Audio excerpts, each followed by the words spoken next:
क्या मतलब 10-10 नंबर के क्वेश्चन आते थे यार, पढ़ना पड़ता था। मैंने भी हिस्ट्री पढ़ी है, क्लास 10 तक पता है हमको। ताजमहल किसने बनवाया? अच्छी बात है, धरोहर है हमारी, कोई शिकायत नहीं हमको। ताजमहल किसने बनवाया? पढ़ा दिया आपने। कुतुब मीनार किसने बनवाई? पढ़ा दिया आपने। लाल किला किसने बनवाई? पढ़ा दिया आपने। काशी किसने बर्बाद की? काशी किसने तोड़ी? ये तो नहीं पढ़ाया। सोमनाथ किसने तोड़ा? ये क्यों नहीं पढ़ाया? मथुरा किसने तहस तहस कर दी? ये क्यों नहीं पढ़ाया? आप हमको सेलेक्टिव हिस्ट्री पढ़ाएंगे, आप हमें सिर्फ उतना पढ़ाएंगे जितना आपके काम आ रहा है, उससे आगे आप हमें कुछ जानने और पढ़ने नहीं देंगे। देखिए, अभी 30 जनवरी गई, महात्मा गांधी की स्मृतियों को नमन, लेकिन मुझे इस बात में तो ऐतराज है कि हमें बार बार ये बताया गया कि महात्मा गांधी को किसने मारा। रटा दिया गया नाम, अंदर तक घुस गया है कि भाई किसने मारा, बच्चे बच्चे को पता है। लेकिन गुरु गोविंद सिंह के 7 साल और 9 साल के बच्चों को जिंदा दीवार में किसने चुनवाया, ये क्यों नहीं बताया हमें?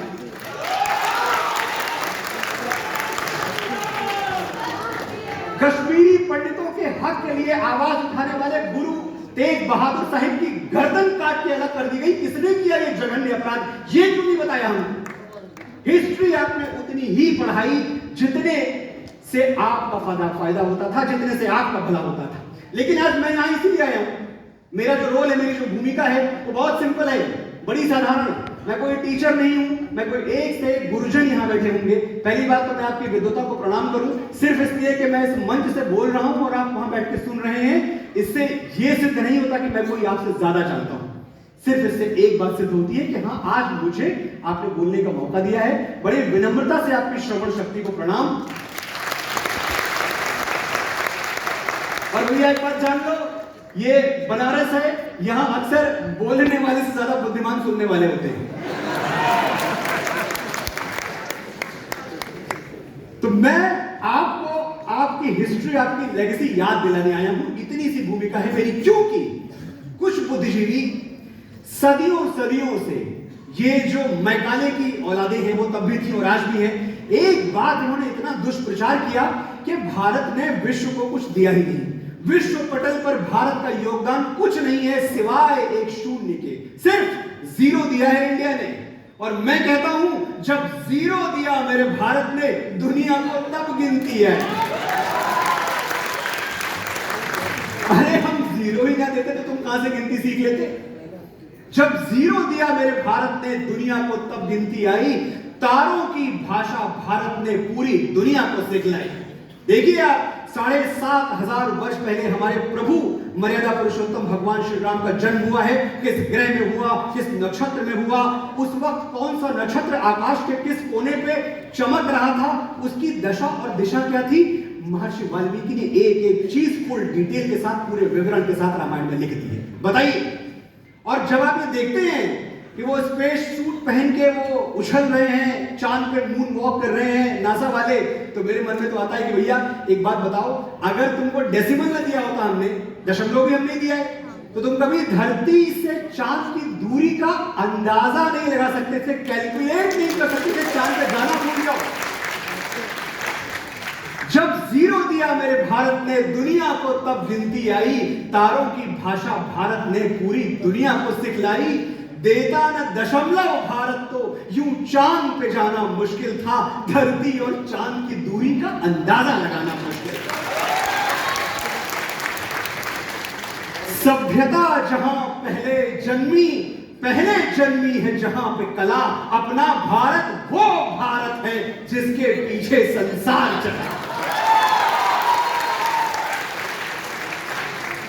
एक ऐसी संस्कृति से हम आते हैं जिसके पीछे पूरी दुनिया चली है, और फिर भी सवाल उठाया जाता है। हमारी हर चीज पर सवाल उठाया जाता है। हमें कहा जाता है, देखो अगर कुछ लोग समरकंद और फरगाना से ना गए होते तो तुम्हारे पास आर्ट नहीं होता, लिटरेचर नहीं होता, पोएट्री नहीं होती, आर्किटेक्चर नहीं होता, शिल्प नहीं होता, कला नहीं होता। अरे हमारे पास कुछ होता ही नहीं। अगर कुछ लुटेरे, कुछ ग्लोरीफाइड डकैट्स अगर यहां ना आ गए होते तो कुछ था ही नहीं हमारे पास। इन मूर्खों को कौन बताए और कैसे बताए कि जो पहला प्रबंध काव्य है दुनिया का, जो रिकॉग्नाइज्ड प्रबंध काव्य है, और मैं तर्कों पे बात करूंगा, आपको ये लगेगा जहां कि मैं भावना में बह रहा हूं, आप एक बार ठहर के सोचिएगा, एक भी बात ऐसी नहीं जो तर्क से परे हो। दुनिया का पहला रिकॉग्नाइज्ड प्रबंध काव्य, पोइट्री, वो क्या है? वो रामायण है जो 7500 वर्ष पहले हमारे एक महर्षि ने लिखी है। और आप कहते